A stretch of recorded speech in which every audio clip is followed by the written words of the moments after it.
You're listening to the Real Longevity Podcast, your number one podcast resource for living a longer life. Here we discuss topics on personal fitness, longevity, and real lasting elevation of mind, body, and spirit. Join us as we build a community of healthy men and women enjoying lasting levels of real health and vitality. If you're currently feeling frustrated with pain, flat, or fed up with aging faster than you actually are, you're invited to join us each and every week here on the Real Longevity Podcast. Welcome to the Real Longevity family and get ready to live a life you truly love. Welcome. You're listening to the Real Longevity Podcast. I'm your host, Mike Hendricks, and today we have another outstanding, informative, and elevating show for you. I'd like to welcome all first-time listeners to the podcast. Welcome, welcome, welcome.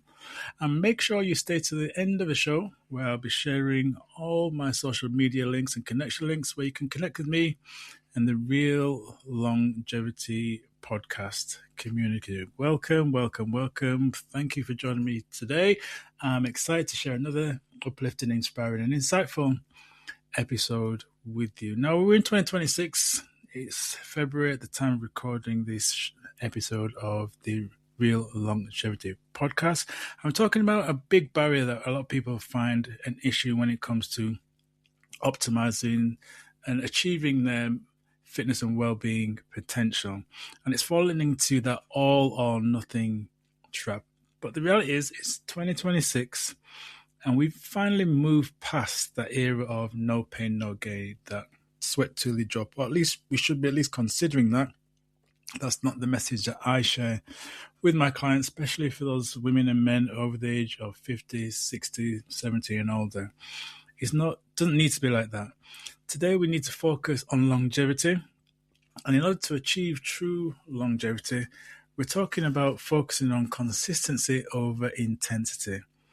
So if you've been sitting on the sidelines for a while, you've had that feeling of, or that sense of overwhelm for a long period of time, not sure what to do, you're thinking about getting started with your health and fitness goals, you're having those conversations in your head that I'm too old, I can't do this, or you're just wondering how to get started. Well, this episode is your permission to get yourself ready and get going. Use it as your permission slip to start the year strong and with purpose. Yes, it's February, but you've heard me say before, the best time to start is right now, because the only time you have is right now. Now, we know when it comes to achieving our healthiest best in 2026, as I mentioned, we have to move past that mentality of the fads and the latest fitness fashions that come and go. It doesn't need to be working out at the gym 5-6 days a week. It doesn't need to be that high intensity training session that you're being told to do. It doesn't need to be about following the latest medical injection or the latest fad diet. What I believe and what I've seen work countless times with my clients and the people I come into contact with is a better way of living a vital, healthy, thriving life. And it's applying the 4 core principles you've heard me talk about before, the 4 core steps.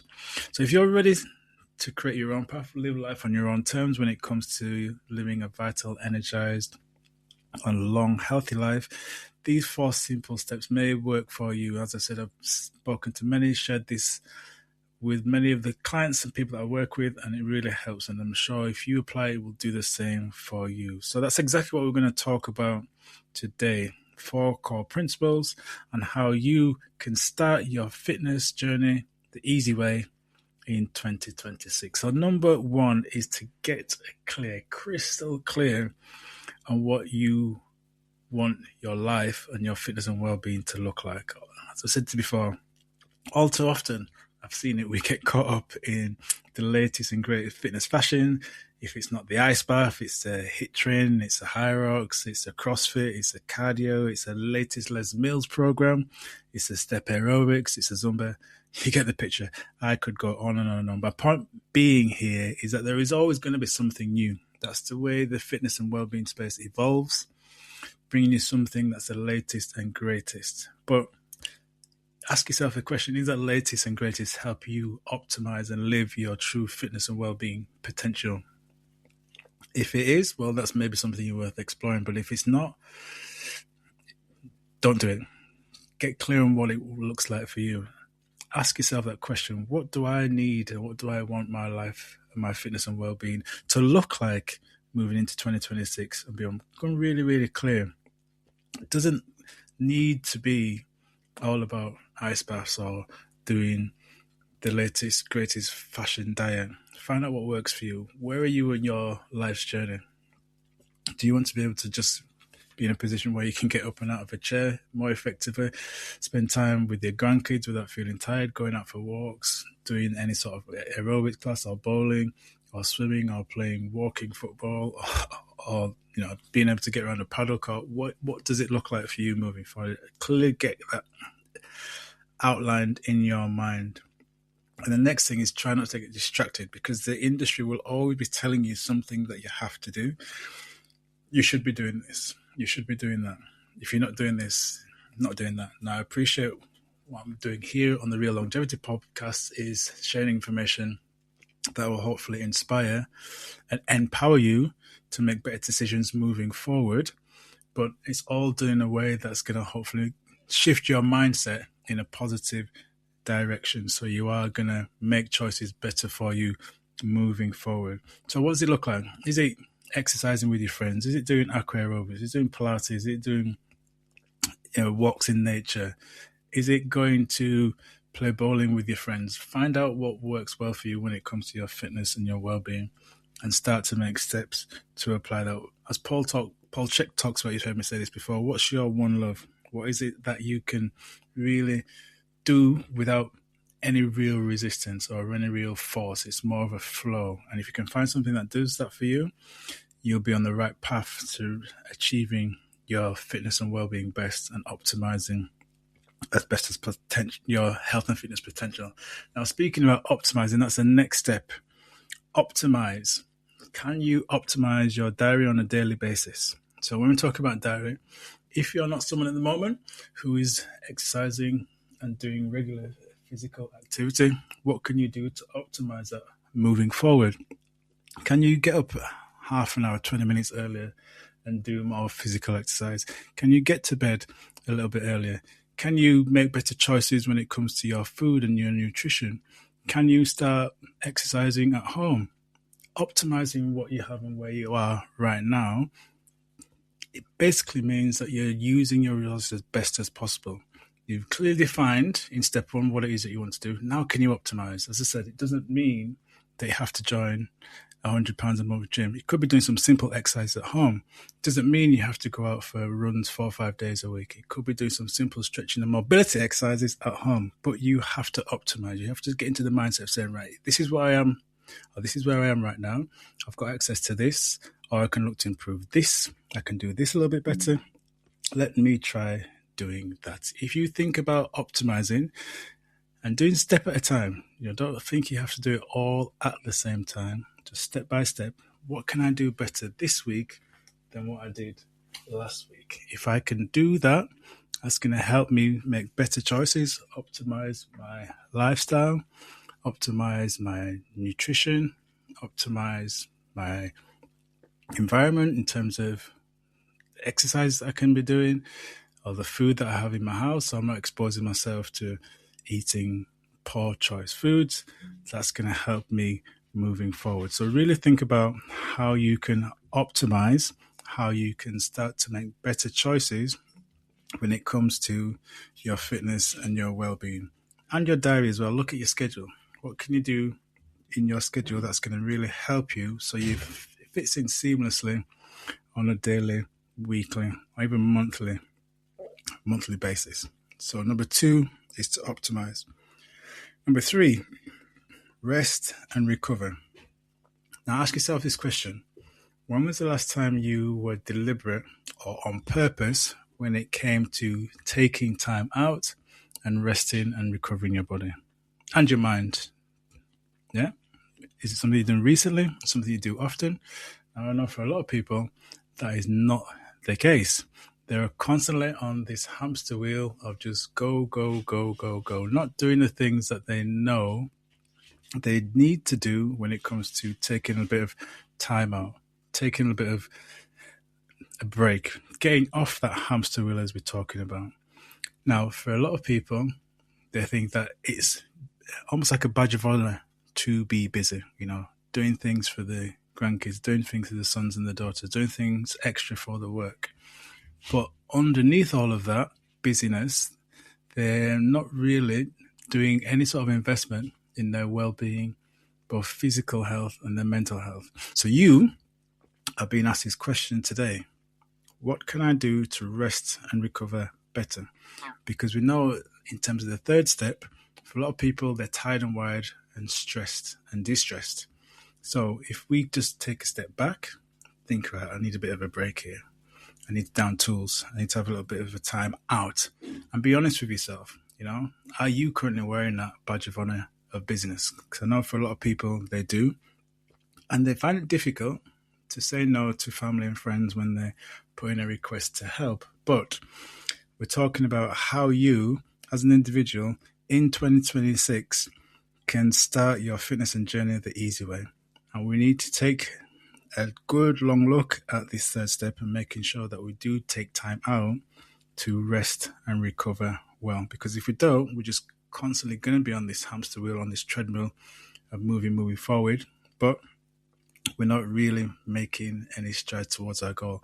I fell into this trap last year, and this is one of the reasons why I took time out, as I mentioned in the last episode, just to reflect, recharge, and reposition myself. Because I fell into this trap of being busy. I was working in this program, I was working on this program, I was seeing these clients, I was doing this, I was helping out at home with the kids, taking them to clubs, and that was my week.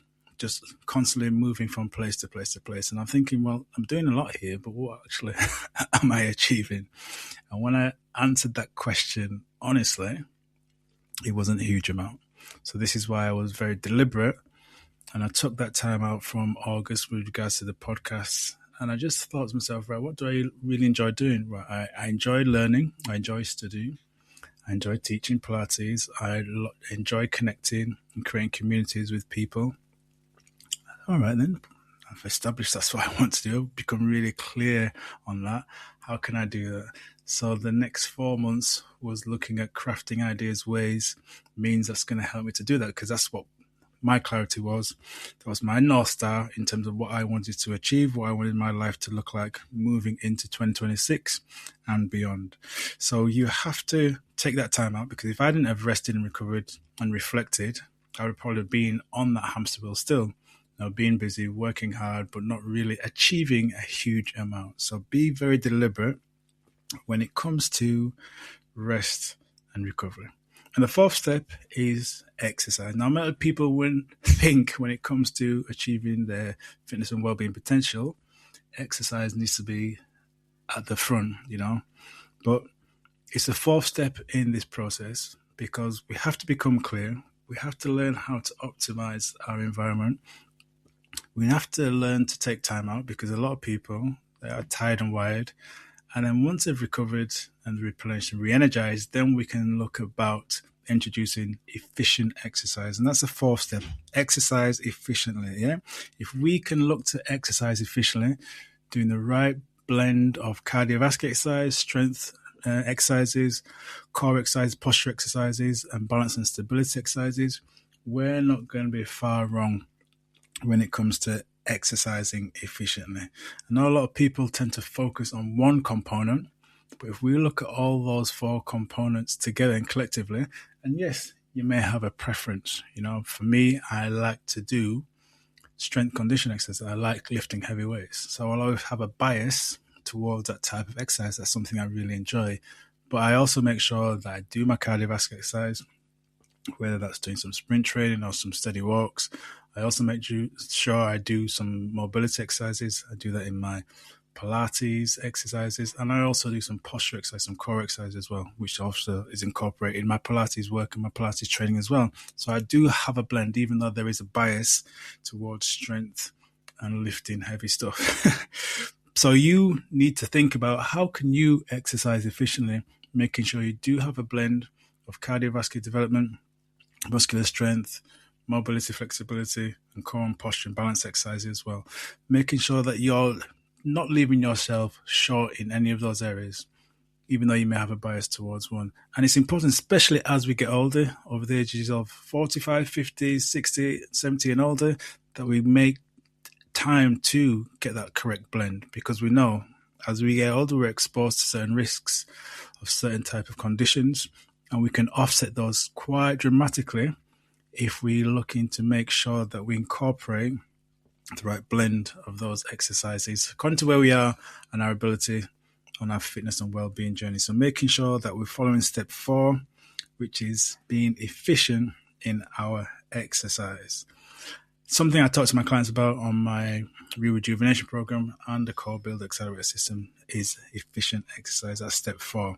If we do that, we will not be going far wrong. So as we're talking about today, how you in 2026 can start your fitness and well-being journey the easy way. Step number 1, we've mentioned about making sure that we become crystal clear. What is it that we want to achieve moving forward? Get that clear in your mind. Write it down. Take notes. What do you want your life to look like? What you want your health and fitness to look like for 2026, over the next 6 months and beyond.